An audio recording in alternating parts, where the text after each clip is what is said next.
to shape India's aspirations over the next several decades. India already is at the world's fourth largest economy, and our nation is charting a confident course towards becoming the third largest by 2030. Our GDP projected to touch an incredible 7.3 trillion US dollars. Between July and September 2025, India's GDP, it rose 8.2%, the highest in 6 quarters, despite global economic uncertainties. Our Prime Minister, Shri Narendra Modi ji, said that this growth reflects the hard work and enterprise of our people. He also said that the government will continue to advance reforms and strengthen ease of living for every citizen. I want to draw your attention to the phrase ease of living. Across the world, nations are rethinking transport, energy, urban systems, and public services with sustainability at the core. Smart cities, they are no longer distant ideas. They are operational necessities. Modern logistic networks, disaster-resilient infrastructure, and digital public platforms such as Aadhaar, UPI, and ONDC. Now they form the backbone of national resilience. So collectively, these help societies withstand the shocks from pandemics to supply chain disruptions. The global industry is increasingly seeking professionals who are fluent in AI-driven design, IoT-enabled monitoring, BIM-based planning, climate-resilient engineering, and data-centric decision-making. All these contribute to ease of living. However, as we all know, ease of living is just a starting point. From there, I see India shifting its focus to the next logical step, and often overlooked, but a very critical measure of progress. That is called quality of life. And that aspiration is what your generation must help to shape. Beyond connectivity and convenience, it lies a more demanding responsibility that we create systems which allow people to benefit from improved health, safety, and opportunity. Progress will no longer be measured only by speed, scale, or efficiency, but it will be measured by how well our citizens live. Take the challenge of the alarming pollution levels. Our cities are engines of opportunity, but as we are now witnessing, they are also centers of degraded air quality, high noise levels, and chronic congestion. Policy alone cannot resolve this. It requires a different vision of how to plan, build, and manage the infrastructure. My dear graduates, you will be designing the mass transit systems that remove lakhs of private vehicles from the roads. You will build powerhouses where renewable energy is the goal.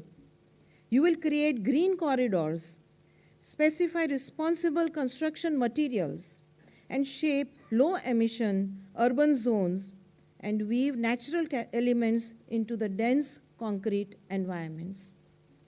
This is the moment when infrastructure goes beyond being just business assets and starts becoming a tool for human well-being.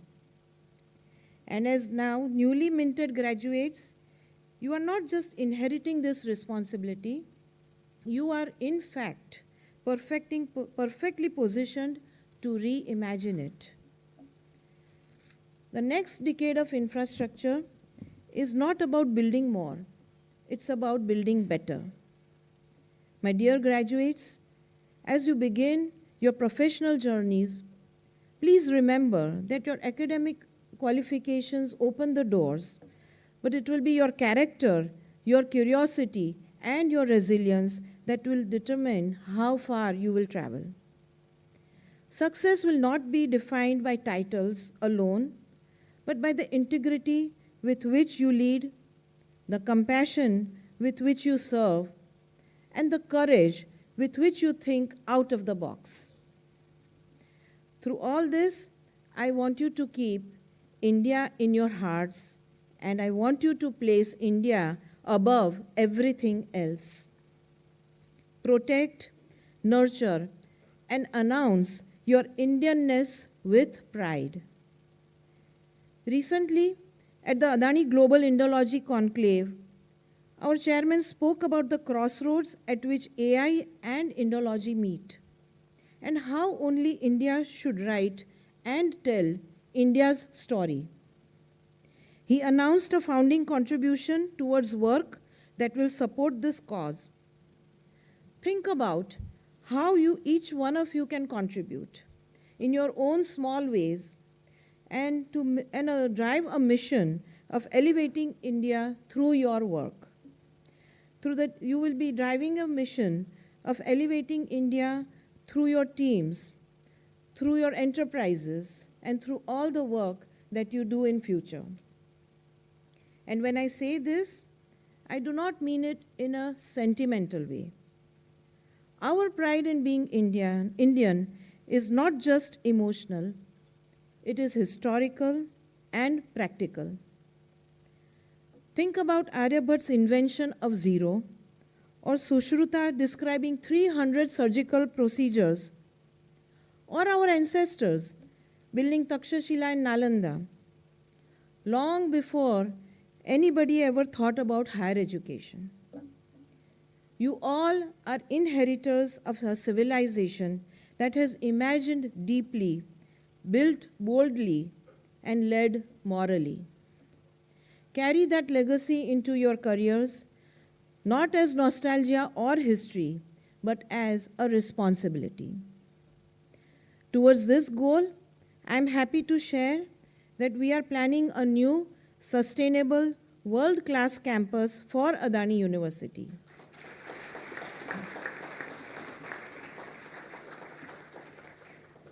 With the state-of-the-art research and academic activity-oriented facilities, it will seamlessly blend India's rich educational legacy with modern tools and global techniques.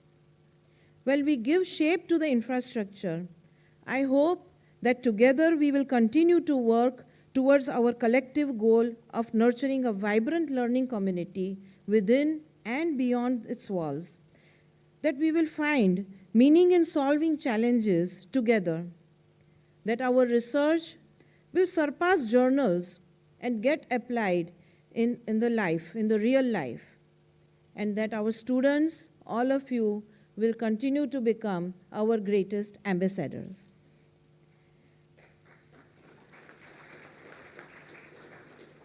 My dear graduates, as alumni of Adani University, I hope you will all return to guide those who come after you.